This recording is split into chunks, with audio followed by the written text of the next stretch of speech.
योऽन्तः प्रविश्य मम वाचमिमां प्रसूप्तां सञ्जीवयत्यखिलशक्तिधरस्वदाम्ना अन्यांस्तहस्तचरणश्रवणत्वगादीन् प्राणान्नमो भगवते पुरुषाय तुभ्यं विवेकिनं महाप्रज्ञं धैर्यौधार्यक्षमानिधिं सदा अभिनवपूर्वन्तं विद्यातीर्थगुरुं भजे भारती करुणापात्रं भारती पदभूषणं भारती पदमारूढं भारती तीर्थमाश्रये विद्याविनयसम्पन्नं वीतरागं विवेकिनं वन्दे वेदान्ततत्त्वज्ञं विधुशेखरभारतीं हरिः ओम्।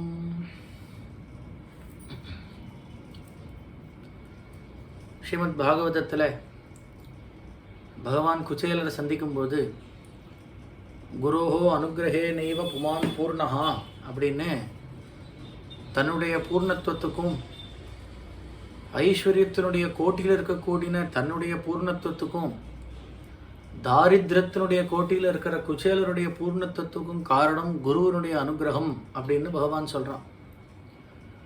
ஸ்ரீமத் ராமாயணத்திலையும் பகவான் ராமச்சந்திரமூர்த்தி வசிஷ்ட மகரிஷி கிட்ட வச்சிருந்த பக்தி, விஸ்வாமித்திரர் இடத்துல வச்சிருந்த பக்தி, அகஸ்தியர் போன்ற ரிஷிகள் விஷயத்தில் வைத்திருந்த பக்தி எதுவுமே அவரவர்களுடைய குரு பக்தியை தான் காட்டுறது. அவர்கள் எதையுமே தன்னுடைய குருவுக்கு தான் அர்ப்பணிக்கிறாளே தவிர தன்னுடைய சொந்த பிரயத்தனத்தினால ஒன்று நடந்தது அப்படின்னு சொல்லிக்கிறதுக்கு அவதாரங்கள் உள்பட விருப்பப்படலை அப்படின்னு தெரியுது. ஆக அந்த குரு அப்படிங்கிற தத்துவம் இல்லாதபடி போனால் செய்யறதுக்கு என்ன இருக்குன்னு தெரியாமல், அப்படி அறகுறையாக தெரிஞ்சுட்டாலும் அதை எப்படி பண்ணணும்னு தெரியாமல் கைவிடப்பட்ட ஜீவன்களாக நம்ம ஆயிருப்போம். ஆக பகவானுடைய சிருஷ்டியிலேயே ரொம்ப கருணையை வெளிப்படுத்துகிற சிருஷ்டி எது அப்படின்னா ஆச்சாரியனை பண்ண சிருஷ்டி தான். அந்த ஆச்சாரியர்களை, சாதுக்களை, ஞானிகளை நம்முடைய சமீபம் நடமாட வச்சிருக்கிறது தான் பகவான் நம்பால் பண்ண கருணையில் மிகவும் வசந்த கருணை. இதையும் ஸ்ரீமத் பாகவதத்திலேயே பரீட்சித் முகேன சுகாச்சாரியால் சொல்கிறார். பாகவதம் பிரசித்தமான கதையாக இருக்கிறதுனால எல்லாருக்கும் தெரியும். பரீட்சித் மகாராஜர் ஒரு பாம்பை தூக்கி ரிஷி கழுத்தில் போட்டுட்டு சாபத்துக்கு ஆளாய் உட்காண்டார். அப்போ பரீட்சித்துக்கு மனசில் வந்த வியாக்குலம், இவ்வளவு பெரிய அபச்சாரப்பட்டேனே, பகவான் என்னை கைவிட்டுட்டானே, கைவிட்டுடுவனே, சாதுக்களுக்கு அபச்சாரப்பட்டா பகவான் கைவிட்டுடுவனே அப்படின்னு மனசால வியாக்குலப்படும் பொழுது அங்கே சுகாச்சாரியால் பிரசன்னமான முகத்தோட வந்தவுடனே பரீட்சித்து சொல்கிறது, பகவான் இன்னும் என் மேலே அபிப்பிராயத்தை இழக்கலை, என் மேலே இன்னும் கருணையை வச்சுருக்கான். அப்போ பகவான் நம்ம இடத்துல பண்ணக்கூடிய கருணையை நம்ம எதை வச்சு புரிஞ்சுக்கலாம் அப்படின்னா நமக்கு கிடைக்கக்கூடிய சாது சங்கமத்தை வச்சு புரிஞ்சுக்கலாம்னு தெரியுது. அதனால தான் பரீட்சித்து சொல்கிறான், எனக்கு சுகாச்சாரியால் தரிசனம் கிடைச்சிருக்கேன் இன்னைக்கு, அதுக்கு காரணம் பகவான் இன்னும் என் மேலே அனுகிரகம் பண்ணிட்டு தான் இருக்கான் அப்படின்னு பரீட்சித்து சொல்கிறான். ஆக அந்த குரு தத்துவங்கிறது அவ்வளவு முக்கியமான தத்துவமாக இருக்குது. பிரசித்தமாக தெரியும் குருவினுடைய முக்கியமான காரணம், குரு தத்துவத்தினுடைய முக்கியமான பிரயோஜனம் அஜ்ஞானத்தை நிவர்த்தி பண்ணுறது தான் அப்படின்னு.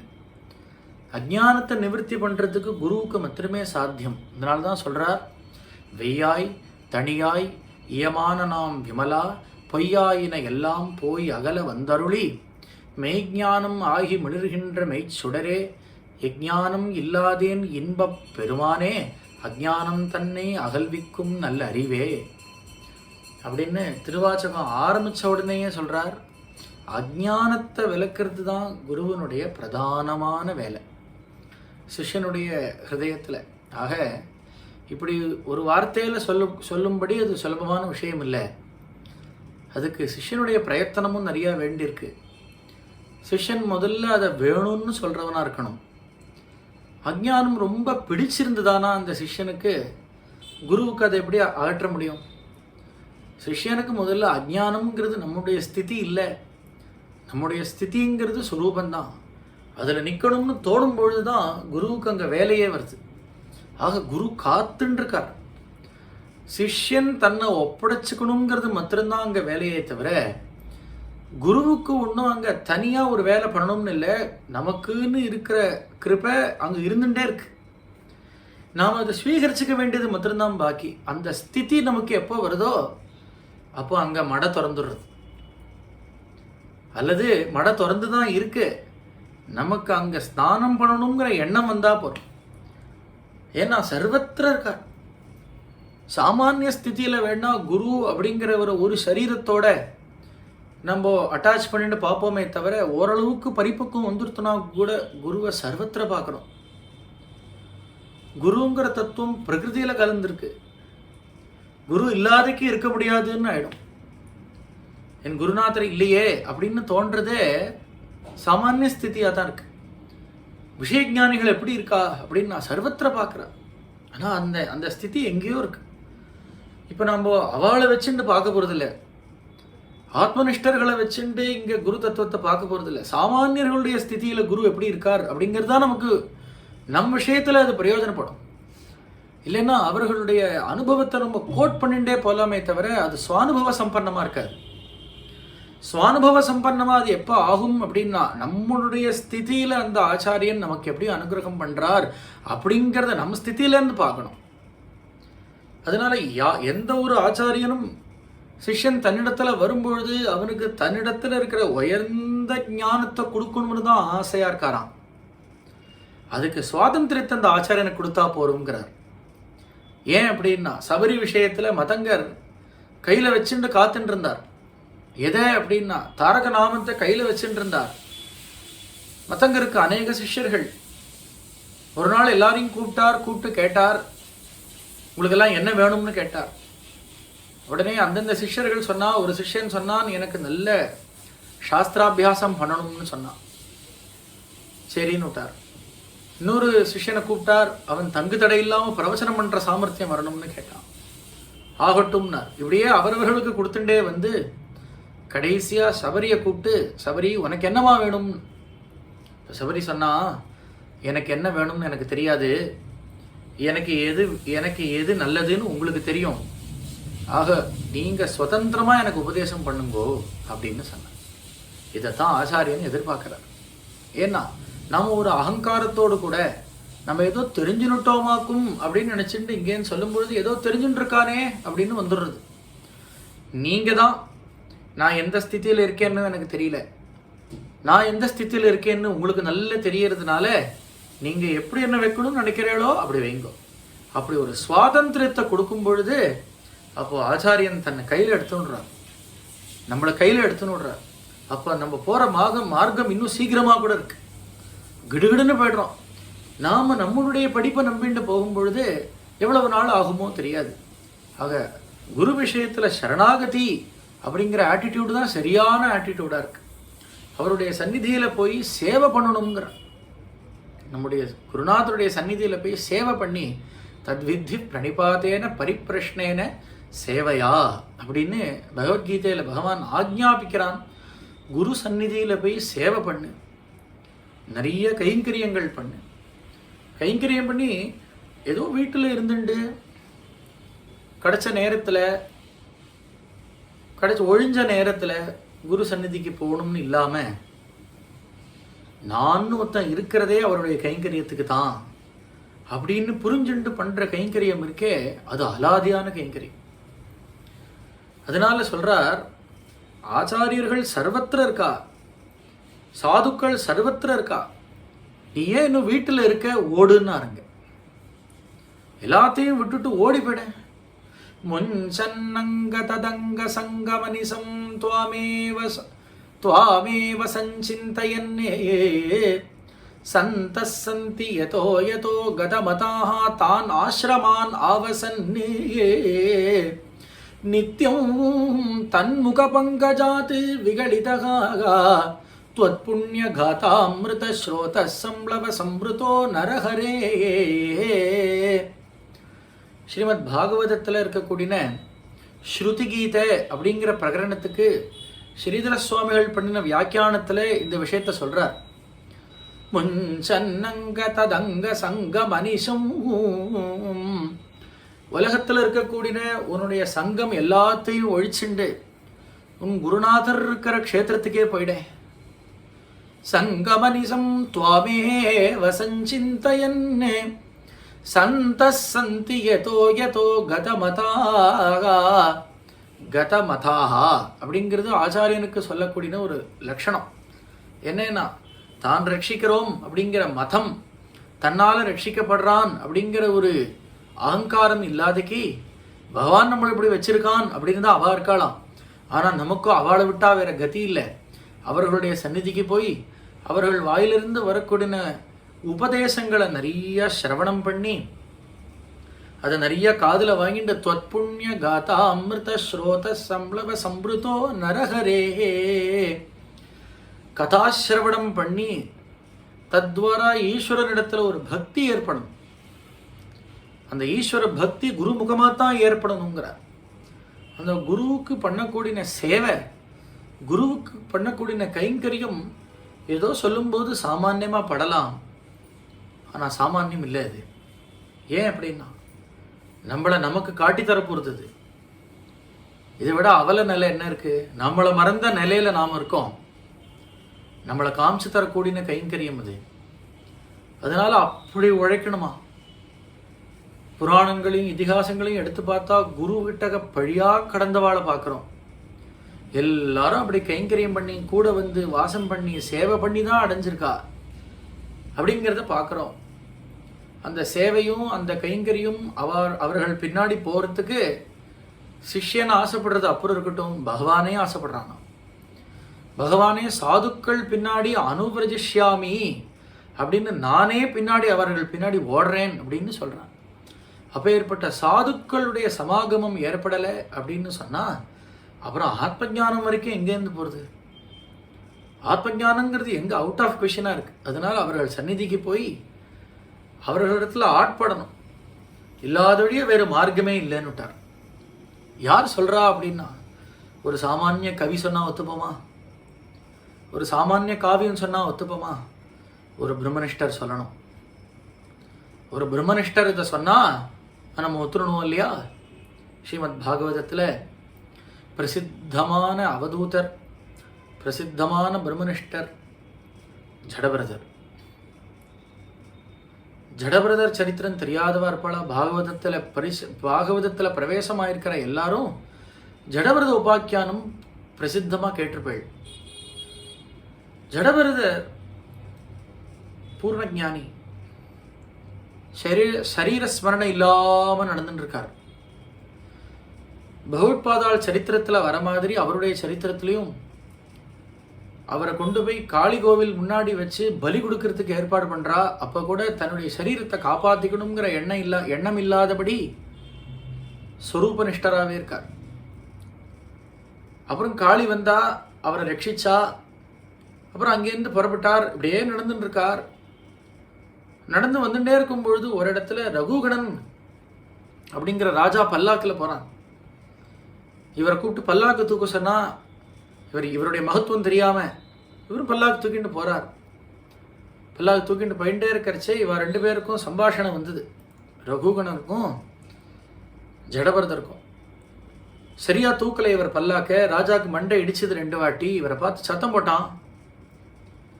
யாரப்பா சத்தம் போடுற? தண்டிச்சுடுவேன்னா. யாரை தண்டிச்சுடுவேங்கிற? சரீரத்தையா ஆத்மாவையான்னு கேட்டார். விஸ்தாரமாக இருக்குது பாகவதத்தில். நம்ம அந்த சரித்திரத்துக்குள்ளே போகல. விஷயம் என்ன அப்படின்னா, இவருடைய ஆத்ம நிஷ்டையை பார்த்துட்டு வெலவெலுத்து போயிட்டான் ரகுகணன். பட்டுன்னு கீழே இறங்கினான், சேவிச்சான். மகரிஷே, எந்த ஒரு ஸ்திதியை அவலம்பிச்சுட்டு நாங்கள் இத்தனை பேர் சாதனை பண்ணுறோமோ அதில் இருக்கேளே நீங்கள். கீதை முதலிய கிரந்தங்களை படிச்சுண்டு, ஆத்ம வித்யா விலாசம் மாதிரி கிரந்தங்களை படிச்சுட்டு இருக்கக்கூடிய சாதகர்களாகிய நமக்கு மனசில் ஒரு எண்ணம் என்ன அப்படின்னா, இவர்களை அனுபவிக்கிற ஸ்திதியை எப்போ அனுபவிப்போம்? எப்போ இந்த சம்சாரத்திலிருந்து விடுபட்டு நிற்போம் அப்படின்னு தானே. ரகுகுணனும் அப்படி ஒரு சாதகனாக இருந்ததுனால அதே கொஷினோட இருக்காம உடனே சாஷ்டாங்கமாக நமஸ்கரிச்சான் அவரை. ஒரு விண்ணப்பம், என்னப்பா நீங்க அடைஞ்ச இந்த ஸ்திதி எப்படி அடையிறது? ஆசையா இருக்கே. சங்கல்பஹீனனா, உங்களை மாதிரி சுதந்திரனா, சரீரத்தோடையும் சம்சாரத்தோடையும் சம்பந்தம் இல்லாம சொரூபத்துல நிக்கிறேளே, அதை எங்களை மாதிரி அஜ்ஞானிகளுக்கு விதரணம் பண்றேளே, இப்படி ஒரு ஸ்திதியில நாங்க எப்படி நிக்கிறது? அப்போ முத்து போல ஒரு வார்த்தை சொன்னார். எப்படி நிக்கணும், எப்படி இந்த ஸ்திதியை அடையணும் உனக்கு அதானப்பா. நீ நினைக்கிற மாதிரி சாதனைக்கு வசமாற விஷயம் இல்லை. சாதனைக்கு இது வசமாகாது. ஹே ரகுகணா, ரகுகணை தபசா நயாதி நச்சேஜயா நிர்வபணாதி கிருஹாத்வாஹா நச்சந்தசா நைவ ஜலாக்னி சூரியைஹ வினா மஹத்பாத ரஜோபிஷேகம் ரகுகணை தத் தபசா நயாதி. நீ கேட்குற கேள்வி அருமையான கேள்வி, அதுக்கு பதில் சொல்கிறேன் கேளு. தபசுனால இந்த ஸ்திதி கிடச்சுராது. நச்சே ஜயா, நிறைய யாகம் பண்ணினாலும், நிர்வபணாது கிருஹாத்வா, கிரகத்தையே தியாகம் பண்ணி வானப்பிரஸ்தனா இறங்கிட்டாலும், நிறைய கர்மானுஷ்டானம் பண்ணினாலும் இந்த ஸ்திதி கிடச்சுராது. அப்புறம் நச்சந்தசா, பூரணமா அத்தீனம் பண்ணினேன் அப்படின்னு சொன்னாலும் இந்த ஸ்திதி கிடைச்சுடாது. ஜலாக்னி சூரியைஹி, ஜலஸ்தம்பம் பண்ணிட்டு தபசு பண்ணாலும் இந்த ஸ்திதி கிடைக்காது. பஞ்சாக்னி மத்தியில் உட்காந்து தபசு பண்ணாலும் இந்த ஸ்திதி கிடைக்காது. என்ன எதுக்கு கிடைக்கும்னா, வினா மகத்பாத ரஜோபிஷேகம். இதே ஸ்திதியில் இருக்கக்கூடிய ஞானிகளுடைய சரண தூளி எப்போ உன் சிரசில் படுமோ, எப்போ அவர்களுடைய அவர்களுடைய சரணத்தை நீ போய் பிடிப்பியோ, எப்போ அவர்கள் உனக்கு தன்னுடைய அனுபவத்தை கொடுக்கணும்னு அனுகிரகிப்பார்களோ அப்ப கிடைக்கும். இப்ப என்ன ஒரே வேலைன்னா, அவர்கள் சரணத்திலே இருக்கணும். எப்போ அப்படி ஒரு பரிஸ்திதி வரும்னா, அதை தவிர இன்னொன்னு வேண்டாம் அப்படிங்கிற எண்ணம் வரும்போது வந்துடும். ஆத்ம ஞானம் தவிர வேற ஒண்ணு வேண்டாம் அப்படின்னு எப்ப நமக்கு ஊர்ஜிதமா இருதோ, அப்ப குருநாதர் சரணத்தை தவிர வேற எந்த இடமும் உலகத்துல நமக்கு இருப்பிடமா படாது. லௌகிக்கமா சொல்லணுமானா, அந்தந்த வித்தியை வேணுங்கிறவன் அங்கங்க ஓடுறான் இல்லையா. இந்த வித்தியை இங்க படிக்கணும், இந்த காலேஜில் தான் இந்த கோர்ஸ் இருக்குன்னா அவன் எவ்வளவு பரிசிரமப்பட்டு அங்க போய் அதை சாதிக்கிறான். காரணம் அவனுக்கு அது வேணும். இந்த குவாலிட்டி எஜுகேஷன் வேணும் அப்படின்னா இந்த யூனிவர்சிட்டியில் தான் கிடைக்கிறதுனா அங்கே போகிறான். இவ்வளவு சம்பாதிக்கணும்னா இந்த நாட்டில் தான் முடியும்னா அங்கே போகிறான். அப்போ அதது எங்கெங்கே கிடைக்குமோ அங்கங்கே தானே போகணும்.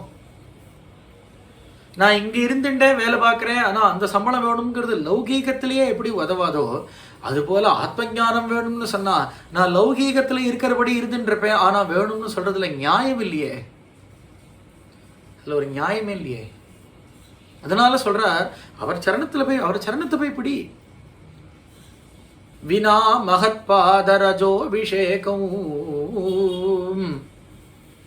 அவர்கள் சரணத்தை தவிர வேற எதுவும் உனக்கு வேண்டாம் அப்படிங்கிற ஸ்திதி. இப்பவும் நமக்கு மோட்சம்ங்கிறது வேண்டாம் இல்லை, வேண்டியிருக்கு. எப்போ வேண்டியிருக்குன்னா, 115 ஆசைக்கு அப்புறம் 116 வேண்டியிருக்கு. சாஸ்திரம் என்ன சொல்றதுன்னா, அது ஒண்ணுதான் வேண்டியிருக்கணுங்கிறது. அது ஒண்ணுதான் வேண்டியிருக்கணும். அது ஒண்ணுதான் வேண்டியிருக்கணும் அப்படிங்கும் பொழுது நம்மளுடைய ஆட்டிடியூடே டோட்டலாக வேற மாதிரி இருக்கு. அதை யார் கண்டுபிடிக்கிறான்னா, ஆச்சாரியன் பார்த்த க்ஷணத்தில் கண்டுபிடிச்சிருவார். சில பேரை தன்னிடத்துல வந்தவாளை அவர் திரும்பி விடுறதே இல்லையே. தன்னிடத்துல வந்தவனை திருப்பி விடுறதே இல்லையே இல்லையா. நதியில போய் சமுத்திரத்துல போய் நதி கலந்து கொடுத்தானா திரும்பி வருதானே. போய் போய் போய் கலக்கிறது தான் பார்க்கறது போல, நல்ல சாதகனா இருந்து சித்தசுத்தி வந்த சிஷ்யனை ஆச்சாரியன் திரும்பி விடுறாரான்னு தன்னிடத்திலே வச்சுன்னு விடுறாரு. இங்கே இருந்துடுப்பா, இங்கே இருந்துடுப்பா அப்படின்னு விடுறார். அதுக்கு சாமர்த்தியம் இல்லாதவனை என்ன பண்றார் அப்படின்னா, இங்கே இருந்துடாதேப்பாங்கிறார். இங்கே இருந்துடாது நீ. காரணம் என்னன்னா, அந்த அளவுக்கு நமக்கு இன்னும் பற்று ஒழியல அப்படின்னாலும் அது ஆச்சாரியன் தான் சொல்லணும். அந்த அளவுக்கு ஒழிஞ்சிருத்துனாலும் அது ஆச்சாரியன் தான் சொல்லணும். இது ஆச்சாரியனே நமக்கு சொல்லக்கூடிய ஸ்திதி. நம்மளுடைய அனுபவங்களை ஆச்சாரியனோட சேர்த்து சொல்லணும் அப்படிங்கிறது தான் இந்த பிரவச்சனத்தினுடைய நோக்கமாக இருக்கிறதுனால, இருந்தாலும் பிரதானம் குரு விஷயம் இருந்தாலும் கூட அங்கங்கே சேர்த்துன்னு சொல்லிட்டு போகிறேன். மகா சன்னிதானமோட ஒரு 4-5 நாள் தட்சிண தேச யாத்திரையில் கூட இருக்கிற பாக்கியம் கிடைச்சிது. அப்போ ஆச்சாரியால் கரூர், அப்புறம் நெரூர், அப்புறம் கிருஷ்ணராஜபுரம், மகாதானபுரம், ஸ்ரீரங்கம் வந்து சேர்ந்தார். ஒரு 4-5 நாளைக்கு அங்கங்கே கூட தங்கி ஆச்சாரியால தரிசனம் பண்ணுற பாக்கியம் கிடைச்சிது. 3 நாள் யாத்திரையில் கூட இருந்து பிக்ஷாவந்தனம் பண்ணும் பொழுது ஆச்சாரியால் நாங்கள் பண்ணின பிக்ஷாவந்தனத்தை ஏற்றுண்டு என்னை இப்படி கட்டாட்சம் பண்ணுவார். பிக்ஷாவந்தனம் பண்ணுவேன், நமஸ்காரம் பண்ணிட்டு உட்காந்துடுவேன். இப்படி இருக்கும்பொழுது 3 நாள் இப்படி யாத்திரையில் வந்துட்டே இருந்து 4வது நாள் இப்படி என்னை பார்த்தார். பார்த்துட்டு, நீ இன்னும் உத்தியோகத்தில் இருக்கியா, இல்லை இங்கேயே கூட இருக்கே, உத்தியோகத்தை ஒத்துட்டியா அப்படின்னு கேட்டார். இப்போ நான் சொன்னேன், குருநாதா வெக்கேஷன் இப்போது, அதனால. ஓ அதான் இருக்கு இல்லையோ அப்படின்னு கேட்டார். அப்போ என்ன புரியுறது இதுலேருந்து, அந்த பரிபக்குவம் இல்லை அப்படின்னு சொன்னால் கூடவே போகிறதையோ அல்லது எல்லாத்தையும் ஒழிச்சுண்டு கூட போனாலும் கூட இன்னும் முழுக்க அந்த பற்று அருகலை அப்படின்னு சொன்னால் நம்ம அதுக்கு யதோக்தமான அதிகாரியாக ஆலை அப்படின்னு தெரியறது. ஆக அவரவர்களுக்கு எது உச்சிதமோ அதில் நம்ம குருநாதர் வைக்கிறார் அப்படிங்கிறத புரிஞ்சுக்கலாம். அதிலிருந்து இன்னைக்கு நம்ம எடுத்துட்ட விஷயம், பிரதானமான விஷயம் ஆச்சாரியோபாசனம் அப்படின்னு. பகவத்கீதையில் 13வது அத்தியாயத்தில் பகவான் சில குணங்களை சொல்லி, அமானித்வம், அதம்பித்வம், அஹிம்சா, சாந்திஹி, ஆர்ஜவம், ஆச்சாரியோபாசனம், சௌச்சம் அப்படின்னு சொல்லிட்டு வர. அதில் ஒரு வார்த்தை, அழகான வார்த்தை, ஆச்சாரியோபாசனம். ஆச்சாரியனை உபாசிக்கிறது. உபாசனை அப்படிங்கிறது சொல்ல நம்ம பொதுவாக தெய்வத்தோடு தான் அட்டாச் பண்ணியிருக்கோம். நித்தியப்படி சொல்லும் பொழுதே காயத்ரி பண்ணும்பொழுது கூட நான் காயத்ரியை உபாசிக்கிறேன், உபாசிஷ்யே அப்படின்னு தான் சொல்கிறோம். தெய்வத்தை தான் உபாசிக்கிறோம். ஆனால் கீதையில் பகவான் சொல்கிறான், ஆச்சாரியோபாசனம், ஆச்சாரியனையும் உபாசிக்கணும். உபாசனை ஆச்சாரியனை எப்படி பண்ணுறது? பாகவதத்தில் ஈஸ்வர உபாசனையை பற்றி சொல்லும் பொழுது பிரசித்தமாக ஸ்ரவணம், கீர்த்தனம், விஷ்ணோஹோ ஸ்மரணம், பாதசேவனம், அர்ச்சனம், வந்தனம், தாஸ்யம், சக்கியம், ஆத்ம நிவேதனம் அப்படின்னு இந்த 9 படிக்கட்டுகளை பிரகலாதன் நமக்கு போட்டு கொடுத்தான். பாகவதத்தில் சப்தமஸ்கந்தத்தில் பிரகலாதன் இந்த விஷயத்தை சொல்கிறான். பக்தியினுடைய லட்சணங்களை சொல்லும் பொழுது, பக்தியினுடைய மெத்தட்ஸை சொல்லும்போது ஸ்ரவணம், கீர்த்தனம், ஸ்மரணம், பாதசேவனம், அர்ச்சனம், வந்தனம், தாஸ்யம், சக்கியம், ஆத்ம நிவேதனம் அப்படின்னு. இப்படி தான் குரு விஷயத்திலையும் பக்தி பண்ணணுமா. ஏன் அப்படின்னா, ஆச்சாரியனுடைய அனுகிரகம் அப்படிங்கிறது தான் ஏதாவது ஒரு அனுகிரகம்ங்கிறது நம்ம வாழ்க்கையில் வரணுமானா அதுக்கு விளைநிலம் அப்படிங்கிறது குரு கிருபை தான். அதனால தான் இந்த ஸ்லோகத்துக்கு வியாக்கியானம் பண்ணும்பொழுது ஞானேஸ்வர் மகாராஜ், ஞானேஸ்வரருங்கிற மகான் மராட்டி பாஷையில் பகவத்கீதைக்கு வியாக்கியானம் பண்ணியிருக்கார். அவர் சொல்ற விஷயம் என்னன்னா,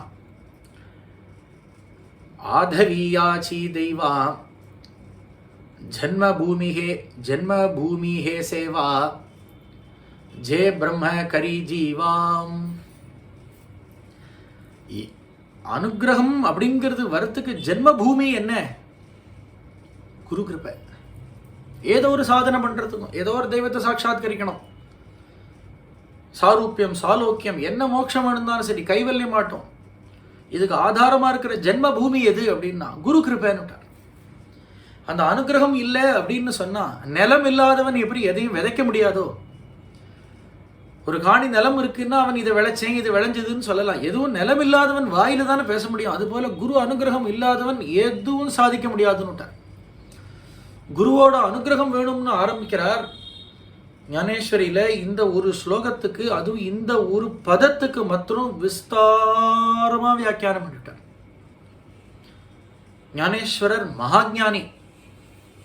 மராட்டியத்தில் சொல்லுவா அவரை ஞானிகளுக்கு ராஜா, பக்தர்களுக்கு ராஜா, யோகிகளுக்கும் ராஜா. ஞானினான் சா ராஜா, பக்தான் சா ராஜா, யோகினான் சா ராஜா. அஷ்டாங்க யோகத்திலையும் அவருக்கு ஈடு கிடையாது, பக்தி மார்க்கத்திலையும் அவருக்கு ஈடு கிடையாது, ஆத்ம ஞானத்திலையும் அவருக்கு ஈடு கிடையாது. அப்பேற்பட்ட மகாஞானி.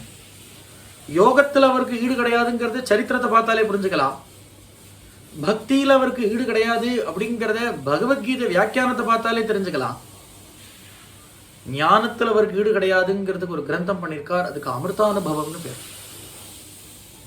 எப்படி நம்ம தட்சிண தேசத்துல ஆத்ம வித்யா விலாசத்தை சதாசிவ பிரம்மேந்திரால் அருளி செய்த ஆத்ம வித்யா விலாசம் அப்படிங்கிறத எப்படி கொண்டாடுறோமோ, எப்படி ஒரு ஜீவன் முக்தனுடைய லட்சணம் அவனுடைய ஸ்திதி எல்லாத்தையும் அதில் பார்க்குறோமோ, அது போல அமிர்தானுபவங்கிற கிரந்தம். ஈடு இணை இல்லாத ஒரு ஒர்க்.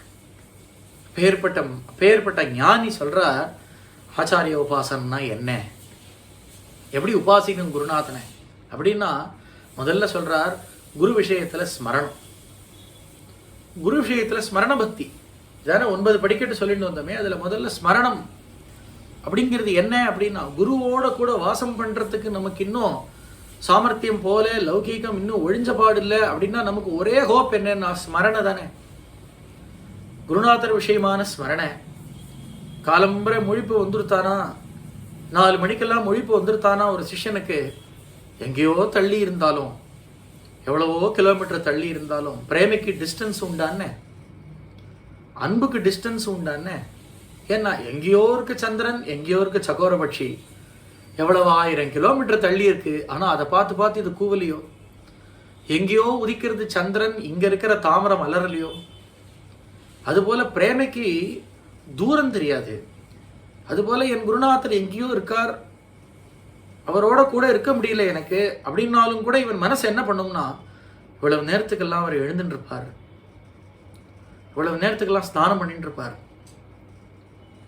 இன்னைக்கு கிரகணமா இருக்கு, இவ்வளவு நேரத்துக்கு அங்க தீர்த்தாட்டனம் பண்ணிட்டு இருப்பார், இன்னைக்கு விசேஷ தினம் எங்க குருநாதர் இந்த பூஜை பண்ணிட்டு இருப்பார், கார்த்தால ஆயிடுத்து 10-10:30 ஆயிடுத்து எங்க குருநாதர் தீர்த்த பிரசாதம் கொடுத்துட்டு இருப்பார், நம்ம மத்தியானிக்கு சமயம் ஆயிடுத்து அங்க குருநாதர் அனுஷ்டானங்களை பூர்த்தி பண்ணிட்டு ஆகாரம் பண்ணிட்டு இருப்பார், ராத்திரி ஆயிடுத்து எங்க குருநாதர் பூஜைக்கு உட்காந்துருப்பார்.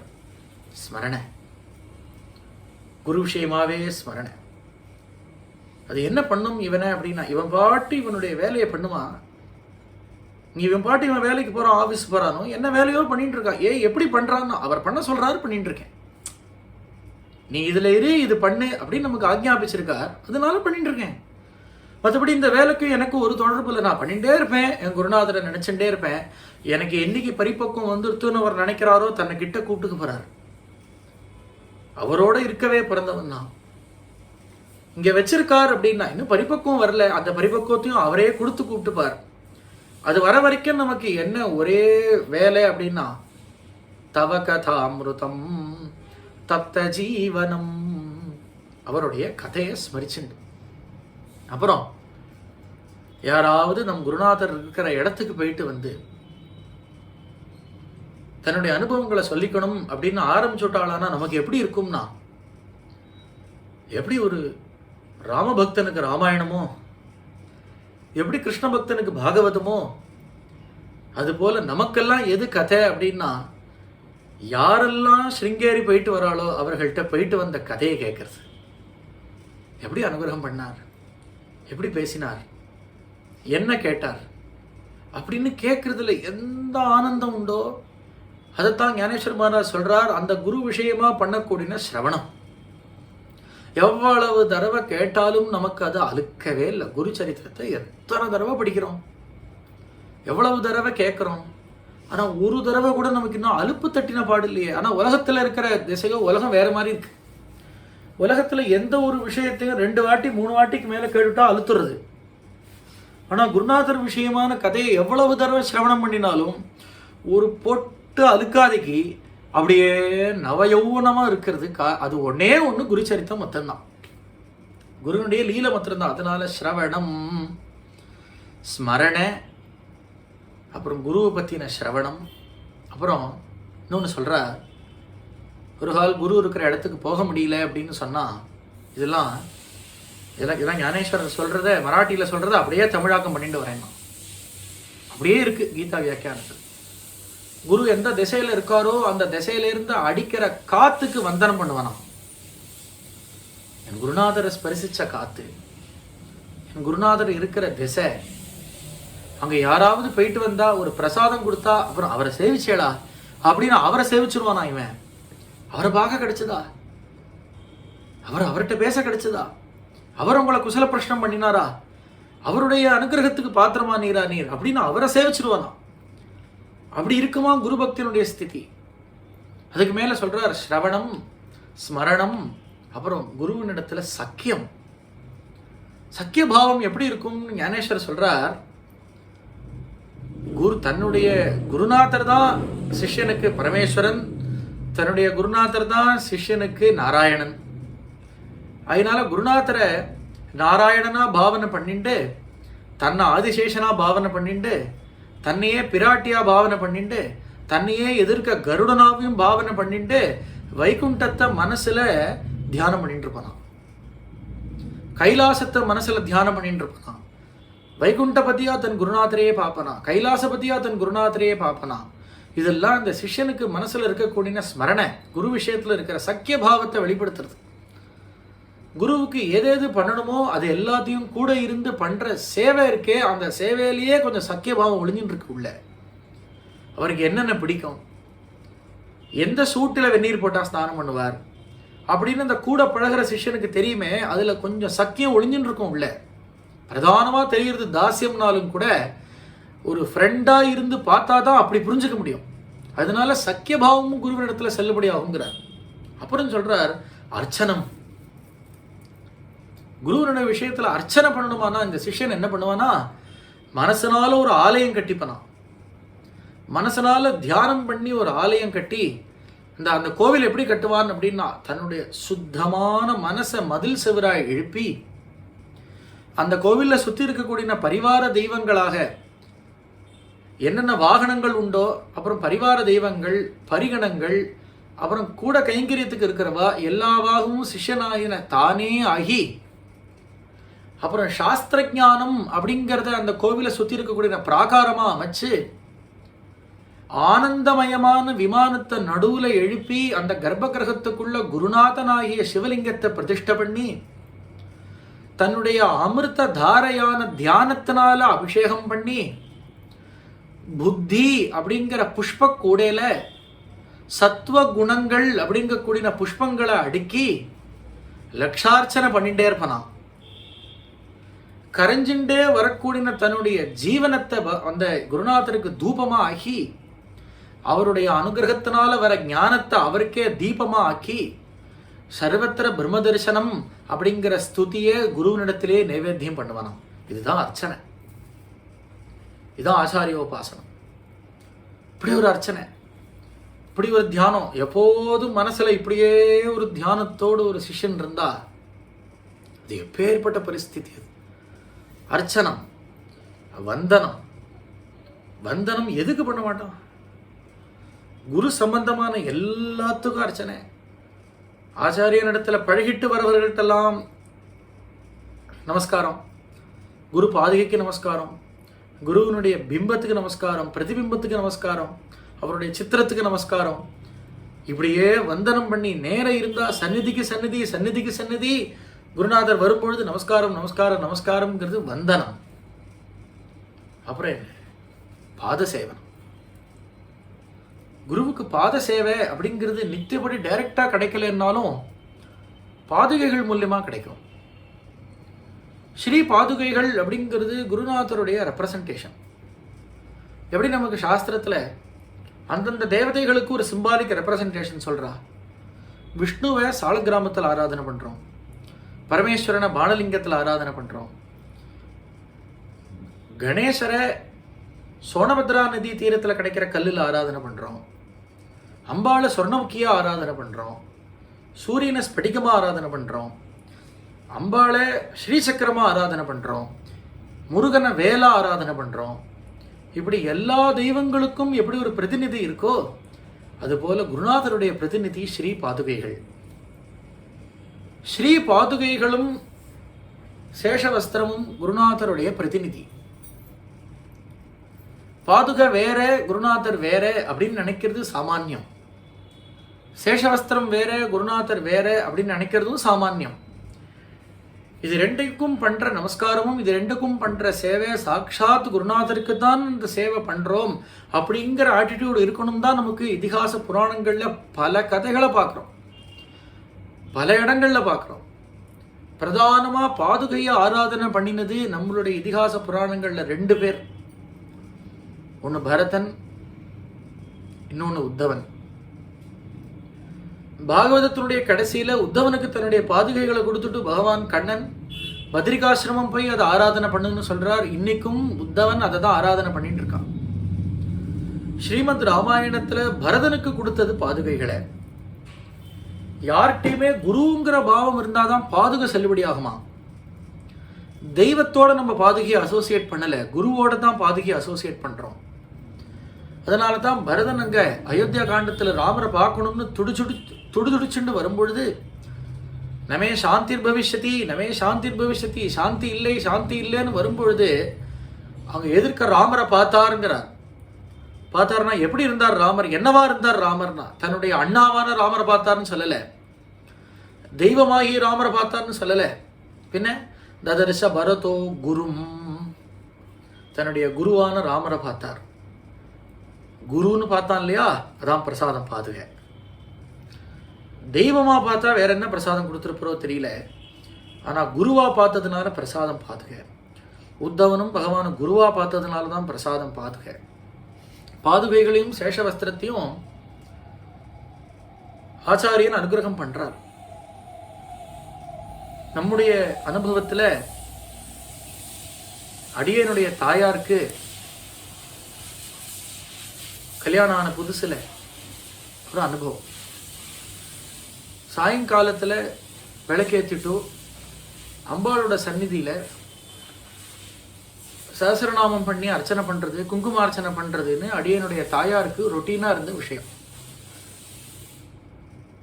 அடியனுடைய தாயாருக்கு ஆச்சாரியால நேர சேவிக்கிறதுக்கோ அந்த அந்த சந்தர்ப்பம் வரைக்கும் நேர போய் சேவிக்கிறதுக்கோ, ஸ்ருங்கேரியில் ஆச்சாரியால சாட்சாத்தா போய் தரிசனம் பண்றதுக்கோ, ஸ்ருங்கேரிங்கிற க்ஷேத்திரத்துக்கு போறதுக்கான பாக்கியமும் அது வரைக்கும் கிடைக்கல. அது போல ஒரு சந்தர்ப்பம்.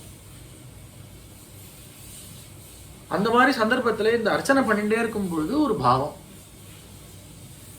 அந்த பாவத்தில் அம்பாளை வச்சு அர்ச்சனை பண்றச்சே அங்க வந்து ஒரு நல்ல நல்ல ஜரி போட்ட வேஷ்டி, அதுக்கு கீழே செக்கச்சவேல்ங்கிற ஸ்ரீ சரணங்கள், தாமரை போன்ற இருக்கிற அந்த ஸ்ரீ சரணங்கள், இப்படி ஒரு காட்சி தெரிஞ்சுட்டே இருக்கு. தெரிஞ்சின உடனே அடியனுடைய தகப்பனார்கிட்ட இதை விண்ணப்பிச்சுட்ட உடனே, இது எங்க தகப்பனாருக்கு இது புரியல, இது என்னன்னு தெரியல அப்படின்னு இருந்த சமயம். அப்போ அடியனுடைய தகப்பனாருக்கு டெல்லி போக வேண்டிய ஒரு சந்தர்ப்பம். அப்போ நம்மளுடைய மகா சன்னிதானம் அப்போ டெல்லியில கேம்ப்ல இருந்த சமயம். அப்போ ஆச்சாரியால்கிட்ட போய் தீர்த்த பிரசாதம் வாங்கிட்டு ஆச்சாரியால சேவிச்சுட்டு ஆச்சாரியால்கிட்ட இந்த விஷயத்தை விண்ணப்பிச்சுட்டான்.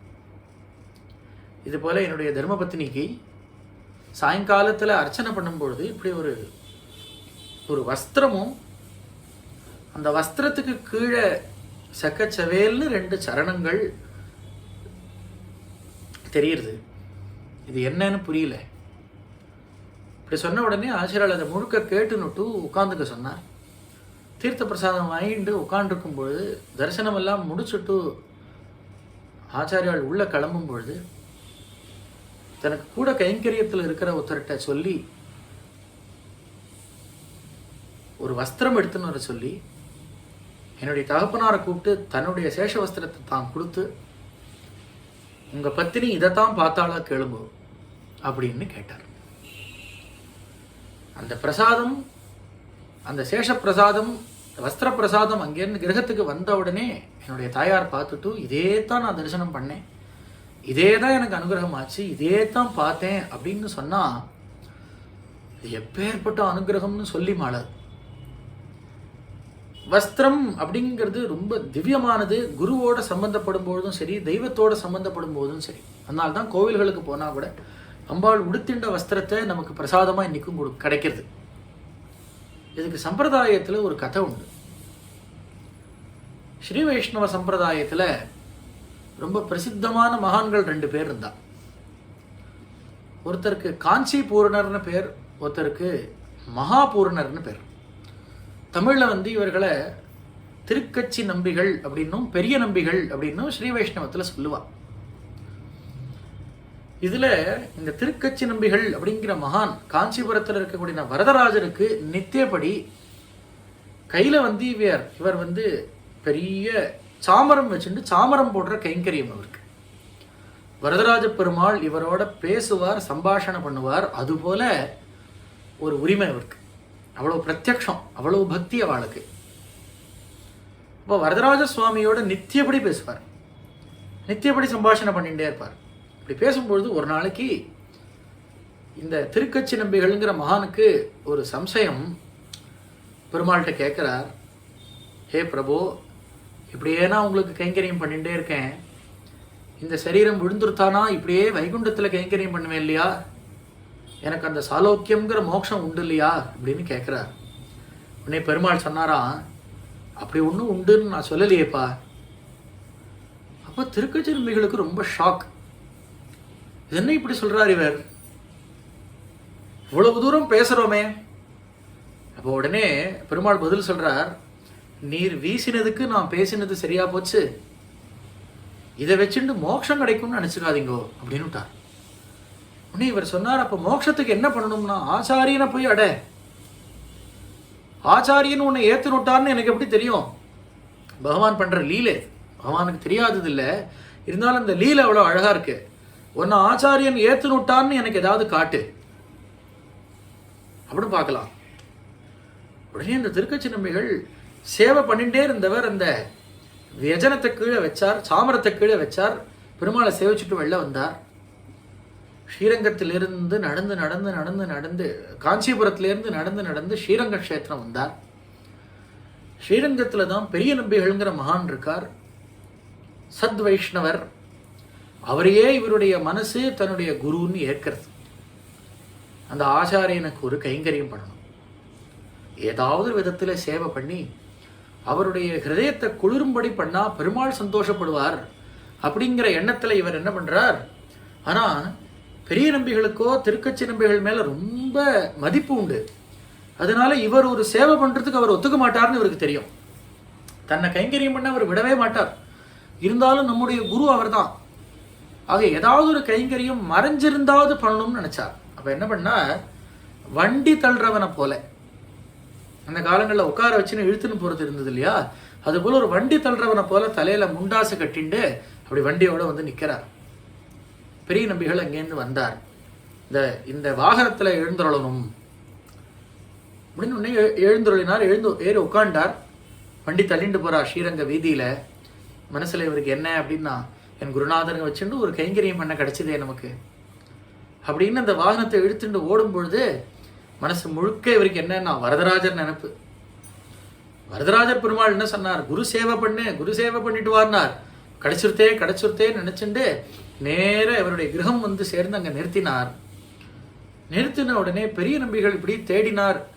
கையில் அவர் எதுவும் சில்லறை வச்சுக்கல, இந்த வண்டிக்காரனுக்கு கொடுக்கறதுக்கு எதுவும் இல்லை. ஏதாவது ஒன்று கொடுக்கணும் அவனுக்கு, என்ன கொடுக்கறதுன்னு தெரியல. இவன் சொல்கிறான், பணமாக இருக்கணும்னு இல்லை, எது கொடுத்தாலும் பரவாயில்ல, எது கொடுத்தாலும் பரவாயில்ல அப்படின்னு உடனே அவனுக்கு உபயோகமாக இருக்கட்டும் அப்படின்னு நினச்சி குருநாதரான பெரிய நம்பிகள் தன் இடுப்பில் இருந்த உத்தரியத்தை வஸ்திரத்தை கைட்டு இப்படி கொடுத்தாராம் சிஷ்யனுக்கு. அந்த வஸ்திரத்தை இப்படி கையில் வாங்கிட்டார், குருநாதருடைய வஸ்திரம் அப்படின்னு சந்தோஷமா ஸ்ரீரங்கத்திலிருந்து மறுபடியும் காஞ்சிபுரம் வந்தா வரதராஜர் சந்தோஷமா ஏத்துண்டாராம். ஏன்னா உன்னை குரு ஏத்துனுட்டார் அப்படிங்கிறதுக்கு ஒரு ஆதாரமா இருந்தேப்பா அது அப்படின்னு வரதராஜர் மறுபடியும் ஏத்துண்டார் அப்படின்னு இந்த கதை அமையிறது. ஆக எந்த ஒரு சம்பிரதாயத்திலையும் ஆச்சாரியனுடைய வஸ்திரத்தை ஸ்வீகரிச்சுண்டு அதனால தெய்வத்தை சந்தோஷப்படுத்துறது அப்படின்னு, அல்லது குருநாதர் நம்மளை ஏத்துனுட்டார் அப்படிங்கிறதுக்கு ஒரு அடையாளமா வஸ்திர பிரசாதம் ஆறுது அப்படிங்கிறத ரொம்ப சந்தோஷமா இந்த இடத்துல சொல்றதுக்கு ஆசைப்படுறேன். குருநாதர் அப்படி ஏற்றுண்டார். அது மாத்திரம் இல்லை, டெல்லியில் வச்சு ஒரு வஸ்திர பிரசாதம் பண்ணினார். அதுக்கப்புறம் ஸ்ருங்கேரியில் வச்சு இன்னொரு வஸ்திர பிரசாதம் பண்ணினார். 2 தடவை வஸ்திர பிரசாதம் பண்ணினார். ஆக பாத சேவனம் அப்படிங்கிறது குரு பாதுகைக்கு பண்ற அர்ச்சனை, வந்தனம் இத்தியாதிகள். அந்த பாதுகை இருந்துதானா அந்த பாதுகை சம்பந்தமான நம்மளுடைய ஆட்டிடியூடு எப்படி இருக்கணும் அப்படிங்கிறத ராமாயணம் சொல்றது. ராமாயணத்துல பரதன் ஸ்ரீ பாதுகைகளை ராமர்கிட்டேந்து வாங்கிட்டு போய் அயோத்தியில இருக்க பிடிக்காம அயோத்திக்கு வெளியில இருக்கக்கூடிய நந்தி கிராமத்துல இந்த ஸ்ரீ பாதுகைகளை பிரதிஷ்டை பண்ணி அந்த பாதுகையை வச்சுட்டே ராஜ்யத்தை நடத்தும் பொழுது யதாஹி யத் காரியமுபைதே கிஞ்சித், அயோத்தியில எது நடந்தாலும் சரி, ஏதோ ஒரு சின்ன விஷயம் நடந்தாலும் சரி, இன்னைக்கு ஒரு புது லா பண்றோம், இன்னைக்கு ஒரு பில் பாஸ் பண்றோம், அல்லது ஏதோ ஒரு வழக்கு, இந்த வழக்குக்கு என்ன தீர்ப்பு, ராஜா இல்லையா பரதன், ராஜா ஸ்ரீ பாதுகைகள்னாலும் ஆக்டிங் ராஜா இவன் தானே.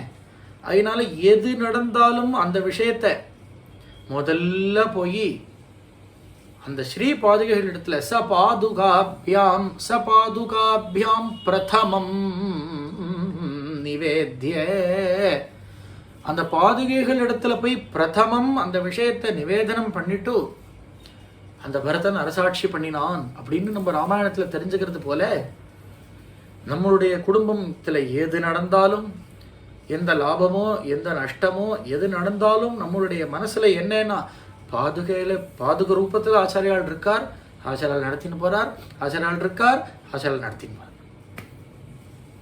வேற எந்த விதமா, அதாவது நாம குறுக்க வராம இருந்தா போறோம், அது சரியா நடக்கிறது, சரியா நடத்த ஆச்சாரியால் இருக்கார், நாம குறுக்க வராம இருந்தா போறோம். நான்கிற இந்த அகங்காரம் தான் குறுக்க வரதே தவிர அனுகிரகத்தினால நம்மளுடைய வாழ்க்கை ஓடிண்டே தான் இருக்கு அப்படிங்கிறத நிதர்சனமா பார்க்கிறோம்.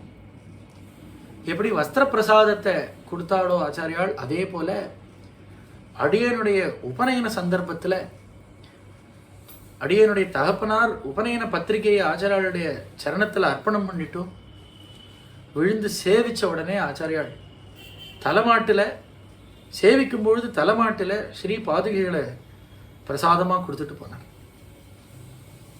அதிலிருந்து அந்த பாதுகைகளையும் அந்த சேஷ வஸ்திரத்தையும் ஆராதனை பண்றதுக்கான ஒரு பெரிய பாக்கியத்தை குருநாதர் அருளினார்.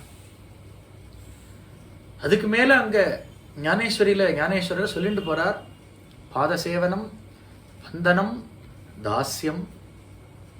தாஸ்யம் அப்படிங்கிறதுக்கு சொல்லி மாளாது, அதை மாத்திரம் சொல்லி மாளாது. ஏன்னா இவ்வளவு பாவங்களை நான் சொல்லிட்டு வந்தாலும் பாதுகைனா பிரதானமா நிக்கிற பாவம் தாஸ்யம்தான்.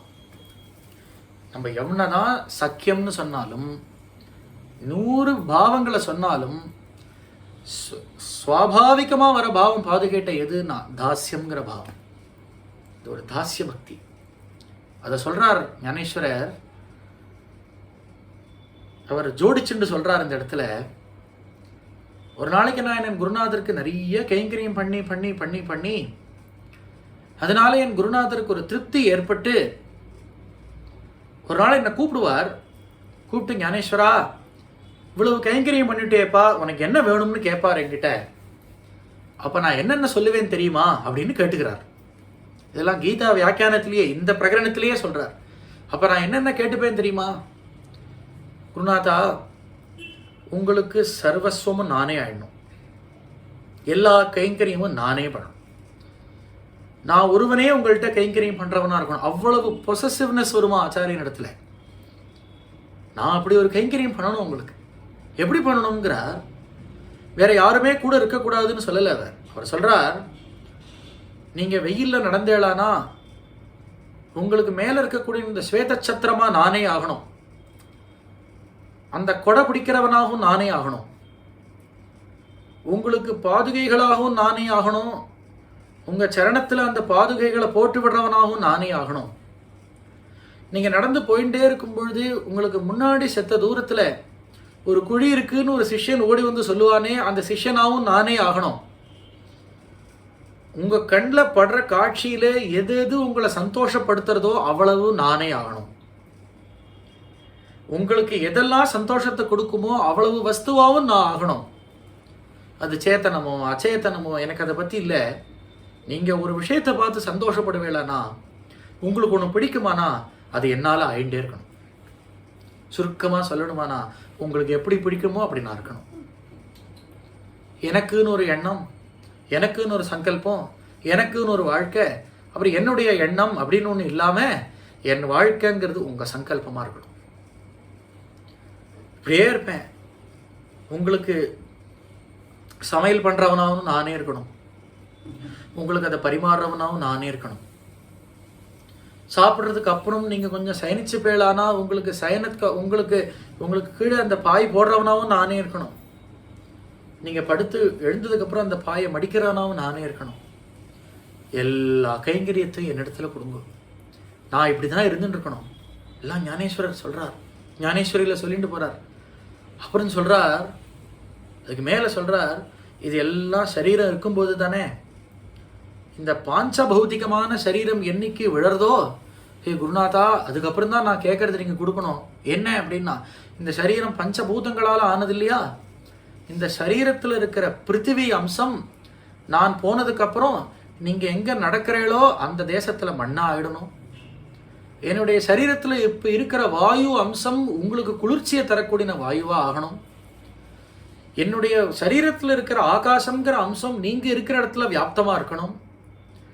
நீங்கள் இந்த சரீரத்தில் இருக்கிற ஜலங்கிற அம்சம் உங்களுக்கு தாகத்தை தணிக்கக்கூடிய ஜலமாக இருக்கணும்.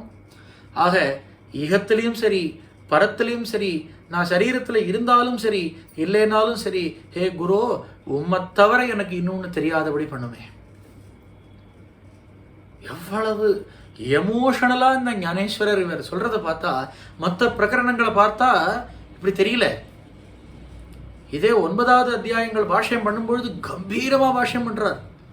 விபூதி யோகம் சொல்லும் பொழுதோ விஸ்வரூபத்தை சொல்லும் போதோ கம்பீரமாக சொல்லிட்டு போகிறவர், இந்த ஆச்சாரிய உபாசனம்ங்கிற கட்டம் வரும்பொழுது அப்படியே மனசு கரைஞ்சு போய்டுறதுன்னு தோன்றது அவருக்கு. அப்படியே உள்ளம் உருகி போய் இப்படிலாம் சொல்லிட்டு வர்றார். இப்படியெல்லாம் சொல்லிட்டு வந்து சக்கியம் ஆத்ம நிவேதனம் அப்படின்னு சர்வஸ்வமும் குருவுக்கு கொடுத்து, குருவை தவிர தான் ஒரு விஷயம் தனியாக இல்லை அப்படின்னு ஆத்ம நிவேதனம் பண்ணி அதை பூர்த்தி பண்ணுறார் ஞானேஸ்வரர். அதனால ஆச்சாரியோபாசனம் அப்படிங்கிறத இதை விட விஸ்தாரமாக வேறு எதுலேயும் நமக்கு பார்க்க கிடைக்கும்னு தோணலை. அதனால தான் பிரதானமாக ஞானேஸ்வரியை எடுத்துட்டேன். அதுக்கு மேலே அடியனுடைய அனுகிரகத்தை சொல்லணும். அதுதான் நமக்கு கொடுத்த ஆக்ஞை. ஆச்சாரியால் நமக்கு பண்ண அனுகிரகத்தை சொல்லணும்னு பிரத்யட்சமாக பார்த்த ஒரு சில விஷயத்தை மாத்திரம் எது சொல்ல முடியுமோ அதை சொல்லிக்கணும்னு எனக்கு எண்ணம். சின்ன குழந்தையாக இருக்கும்பொழுது ஒரு அனுகிரகம் பண்ணினார் ஆச்சாரியால். நான் ரொம்ப சின்னவன், ஒரு 10 வயசு இருக்கும் எனக்கு சுமார். அடியனுடைய தாயாரும் அடியனுடைய தங்கையும், அவர் ரொம்ப சின்ன குழந்தையாக இருந்த சமயத்தில் கிரகத்தில் இருந்தபோது வீட்டில் ஆற்றுல ஒரு கல்யாணம், அதனால நிறையா சாமான் வெள்ளி சாமான்கள்லாம் வச்சுருந்தது. யாருன்னே தெரியல, ஏதோ ஒரு ஆள் பார்த்தா கொஞ்சம் பயானகமாக இருந்தது. நல்ல மதுபானம் பண்ணியிருந்தார் அவர். திடீர்னு ஆற்றுக்குள்ளே வந்துட்டார். வந்து நின்னா அடியனுடைய தாயாருக்கு ரொம்ப பயம். வந்து என்ன பண்ணுறதுன்னு தெரியல, யாருன்னு கேட்குறான், என்னமோ சொல்கிறார். என்ன பணம் கொடு, இவ்வளோ கொடு, பணம் கொடு அப்படின்னா பதில் பேசுறதுக்கே இல்லை. என்னன்னு தெரியல, பெரியவா யாரும் இல்லை, புருஷால் யாரும் இல்லை. அது மாதிரி சமயத்தில் அப்படியே அவன் நின்றுட்டு பணம் கேட்டுன்னே இருக்கான். அப்படி சட்டுன்னு பார்த்தா பக்கத்தில் டேபிள், அந்த டேபிளில் ஒரு லெட்டர் ஹெட். அந்த லெட்டர் ஹெட்டில் மேலே ஆச்சாரியால் படம் போட்டிருக்கு. அவன் வந்தவன் அந்த படத்தை பார்த்து, இவர் யாரு அப்படின்னு கேட்டான். யாரு அப்படின்னு கேட்டால் அவனுக்கு என்ன சொல்கிறது, இவர் எங்கள் குருநாதர், இவரை தான் நாங்கள் ஆசிரியக்கிறோம், எங்கள் குரு அப்படின்னு அவனுக்கு எப்படி புரியுமோ அப்படி சொன்ன உடனே இப்படி பார்த்துட்டே இருந்தவன் ஒரு வார்த்தை பதில் பேசலை. அவன் எந்த இன்டென்ஷனில் வந்தான்னு எங்களுக்கு தெரியும், ஆனால் தட்சணம் அப்படியே போயிட்டான். சுவிட்சு போட்ட மாதிரி போயிட்டான். எதுவும் பேசலை, எதுவும் பண்ணல, அப்படியே போனான்.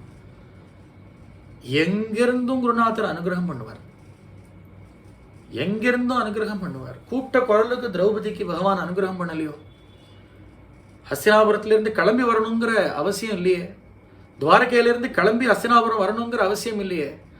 மனசுல என்ன எண்ணம் இருக்கோ அந்த எண்ணம் சத்தியமா ரக்ஷிஷ்யதீத் விஸ்வாசா, ரட்சிப்பார் அப்படிங்கிற விசுவாசம் இருக்கும் பட்சத்தில் சத்தியமா ரட்சிப்பார் அப்படிங்கிறது நமக்கு ஸ்புடம். அதுக்கப்புறம் ராமாயணம் படிக்கணும் அப்படின்னு மனசுல ரொம்ப ஆசை இருந்தது அடியனுக்கு. ராமாயணம் படிக்கணும் அப்படின்னா ராமாயணம் படிக்கணுங்கிறது ஒரு ஆப்ஷன் இல்லையே யாருக்கும். கற்பாரி ராமபிரானையல்லால் மற்றும் கற்பரோன்னாரே ஆழ்வார். ராமாயணம் படிக்கிறதுங்கிறது மேண்டேட்ரி திங். பாரதத்தில் பிறந்த எந்த குழந்தைக்கும் படிச்சே ஆகணும். ராமாயணத்தை கிரந்தத்தை எடுத்து இப்படி பார்த்தா ஒன்றும் அப்படி சம்ஸ்கிருத ஞானமே இல்லை, சம்ஸ்கிருதம் தெரியாது. ஒரு ஸ்லோகம் படிக்கிறதுக்கு மினிமம் 2 நிமிஷம் ஆகும்.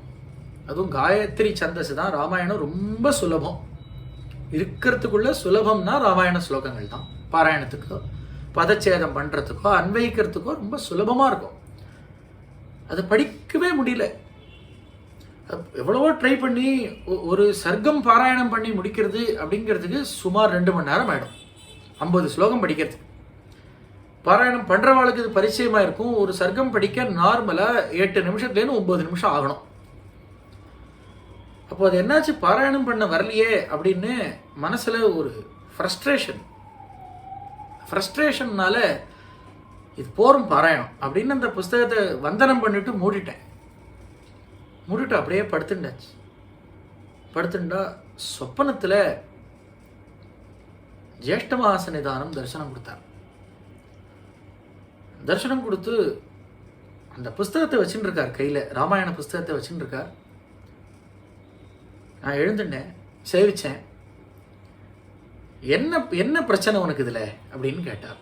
இப்போ நான் சொன்னேன், இது போல் பாராயணம் நான் சொல்கிறேன் அப்படின்னு என்னை கூட பாராயணம் பண்ண சொல்லி எந்த கட்டத்தில் நான் அவ்வளோ ஃப்ரஸ்ட்ரேட் ஆகி அதை மூடினேனோ அதை கூட இருந்து ஹெல்ப் பண்ணி அப்படியே மேலே பாராயணம் பண்ணுறியா அப்படின்னு சொல்லி இன்றைக்கி ராமாயணத்தை அப்படி படிக்க ஆரம்பித்து இன்றைக்கி நான் ராமாயணம் பாராயணம் பண்ணி பிரவசனம் பண்ணிட்டு இருக்கேன் அப்படின்னு சொன்னால்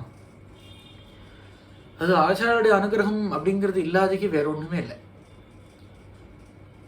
ராமாயணம் படித்து அதில் இருக்கிற ஸ்லோகங்கள்லாம் தெரிஞ்சுண்டு இந்தந்த ஸ்லோகத்தை சொல்லி பிரவசனம் பண்ணணும் அப்படின்னு எல்லாத்தையும் செலக்ட் பண்ணி வச்சுண்டு ஸ்ருங்கேரி போய் ஆச்சாரியால்கிட்ட விண்ணப்பிச்சுட்டோம். இது போல் இந்தந்த ஸ்லோகங்கள்லாம் ராமாயணத்தில் படிச்சிருக்கேன்.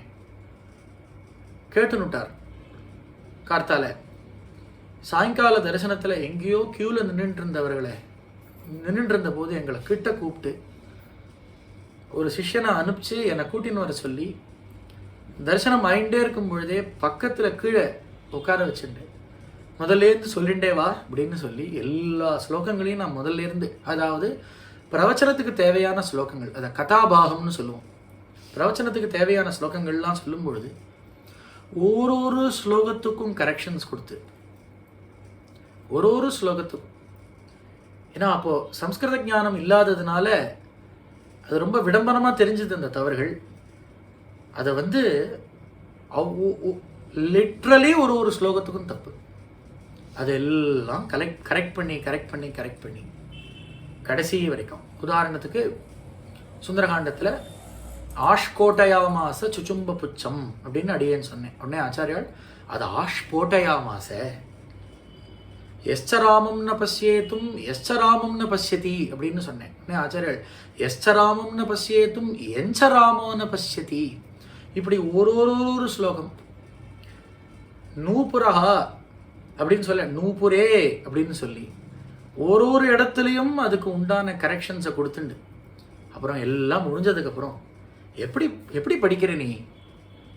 இப்படித்தான் படிக்கிறேன் அப்படின்னு தமிழில் எழுதி வச்சுன்றதை காமிச்ச உடனே ஆச்சாரியால் நீ முதல்ல சம்ஸ்கிருதம் படி, சம்ஸ்கிருதம் படிச்சுட்டு மேலே ராமாயணம் அவசியம் படி ஆனால் சம்ஸ்கிருதம் படிச்சிடணும் அப்படின்னு சொல்ல, அதுக்கு ஏற்றா போல் ஒரு சம்ஸ்கிருதம் படிக்கிறதுக்கு வாய்ப்பு கிடச்சி, சம்ஸ்கிருதம் படிக்கிறதுக்கு ஒரு வாய்ப்பு கிடச்சி.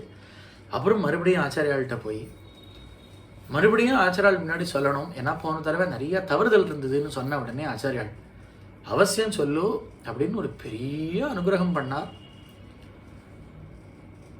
நம்ம பரமேஷ்டி ஆச்சாரியாளோட அதிஷ்டான வாசல்ல பிரவச்சனம் பண்ணும்படி ஆக்ஞை பண்ணார். விபீஷண சரணாகதி உபன்யாசம் பண்ணு அப்படின்னு சொல்லி, அங்கே ஸ்ருங்கேரிலேயே வாசம் பண்ணக்கூடிய தமிழ் தெரிஞ்சவாள்லாம் அங்கே வந்து அதை கேட்டு அதிஷ்டானத்தில் 1 வருஷம் இல்லை 2 வருஷம் அங்கே உபன்யாசம் பண்ணுறதுக்கு ஒரு பாக்கியத்தை குருநாதாள் கொடுத்தார். அப்படிதான் விருத்தியாச்சு இந்த உபன்யாசம் அப்படிங்கிறது. மூகம் கரோதி வாச்சாலம் பங்கும் லங்கையத்தே கிரிம் அப்படின்னு நம்ம சொல்கிறோமே, ஊமையும் பேச வச்சிட முடியும் ஈஸ்வரனாலே அப்படிங்கிறதுக்கு நிதர்சனம் என்னுடைய இந்த பிரவச்சன வாழ்க்கை. அப்படி ஒரு பெரிய அனுகிரகம் பண்ணினார். அதுக்கப்புறம் கிரமமாக சாஸ்திராபியாசம் பண்ணணும் அப்படிங்கிறதுக்கு ஒரு பெரிய அனுகிரகம். எல்லாருக்கும் தெரியும், நம்மளுடைய குரு பக்தியில் இப்போ நம்ம எல்லாருக்கும் வழிகாட்டியாக இருக்கார் ஸ்ரீ என் வெங்கட்ராமன் மாமா. அவளுடைய ஒரு கைடன்ஸில் எனக்கு ஆச்சாரியாள் மூலமாக அனுகிரகமாகி ஸ்ரீ கோடா வெங்கடேஸ்வர சாஸ்திரிகள்கிட்ட சாஸ்திரம் வாசிக்கிறதுக்கு ஒரு பெரிய பாக்கியம் கிடைச்சது. எங்கள் குருநாதர் கோடா சாஸ்திரிகள் தர்க்க சங்கிரகத்தில் தொடங்கி, அப்புறம் உபனிஷத் பாஷ்யம், தட்சிணாமூர்த்தி ஸ்தோத்திரம் மானசோல்லாசத்தோடு சேர்த்து, அப்புறம் பாகவதத்துக்கு ஸ்ரீதரிய வியாக்கியானம், பிரதானமாக தசமஸ்கந்தத்துக்கும் அப்புறம் பிரதமஸ்கந்தத்துக்கும் ஸ்ரீதரிய வியாக்கியானம் பூர்த்தி ஆகலை.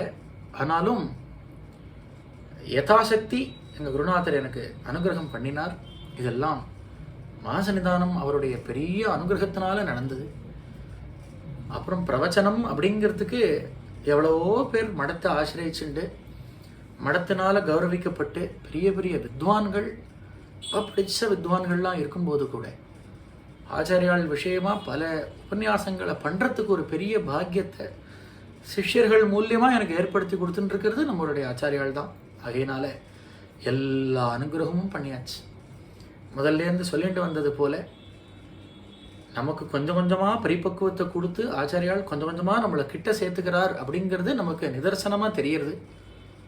ஆக மேற்கொண்டு நிறையா பிரவச்சனம் அப்படிங்கிற இந்த வாச்சிக கைங்கரியத்தை குரு விஷயமாக, பகவத்பாதாள் விஷயமாக, நம்முடைய பராபர குருநாதர், பரமேஷ்டி குருநாதர், பரமகுருநாதர், குருநாதர் இவர்கள் விஷயமான பல இன்சிடென்ட்ஸை, பல சரித்தங்களை வெளியில் பல பேருக்கு சொல்லக்கூடிய ஒரு பாக்கியத்தை குருநாதர் கொடுத்துட்டுருக்கார்.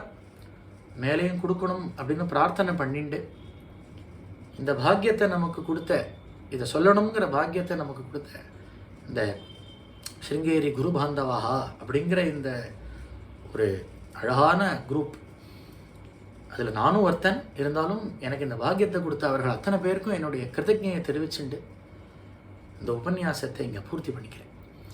ஹர நம பார்வதி பதயே ஹர ஹர மகாதேவா. ஜானகி காந்த ஸ்மரணம் ஜெய் ஜெய் ராம ராமா.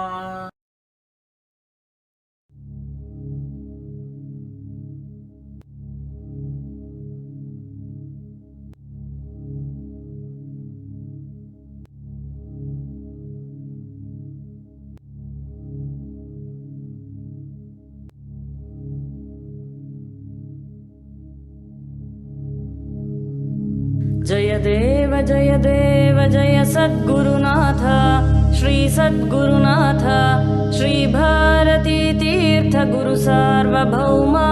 जय देव जय देव जय देव जय देव जय सद्गुरुनाथ श्री सद्गुरुनाथ श्री भारती तीर्थ गुरु सार्वभौमा. जय देव जय देव. वर्जित विषय कलाप दुर्जन सुदुराप दूरीकृत नत पाप सच्चित् सुख रूपा. जय देव जय देव. वर्जितविषयकलाप दुर्जनसुदुरापा दूरीकृतनतपापा सच्चित्सुखरूपा जय देव जय देव जय देव जय देव जय सद्गुरुनाथ श्री सद्गुरुनाथ श्री भारती तीर्थ गुरु सार्वभौमा जय देव जय देव पूजितपन्नगभूषण प्रज्ञाजितधिषण मुखनिर्धुत तरुणारुण भक्तेषु सकरुणा जय देव जय देव पूजितपन्नगभूषण प्रज्ञाजितधिषण मुखनिर्धुत तरुणारुण भक्तेषु सकरुणा जय देव जय देव जय देव जय देव जय सद्गुरुनाथ श्री सद्गुरुनाथ श्री भारती तीर्थ गुरु सार्वभौमा जय देव जय देव वीक्षालवहृतलोकालघुदुस्सह शोका शङ्कर गुरुवर पूजक कृतनत जन भवुका जय देव जय देव वीक्षालवहृतलोकालघुदुस्सह शोका शङ्कर गुरुवर पूजक कृतनत जन भवुका जय देव जय देव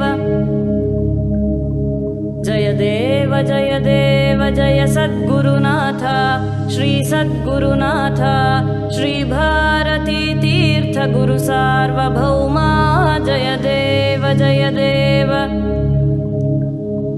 परशिव परावतारा गत सर्वविकारा मुनिजन हृदय विहारा कृत भुवनोद्धारा जय देव जय देव परशिव परावतारा गत सर्वविकारा मुनिजन हृदय विहारा कृत भुवनोद्धारा जय देव जय देव जय देव जय देव जय सद्गुरुनाथ श्री सद्गुरुनाथ श्री भारती तीर्थ गुरु सार्वभौमा जय देव जय देव श्री भारती तीर्थ गुरु सार्वभौमा जय देव जय देव जय देव जय देव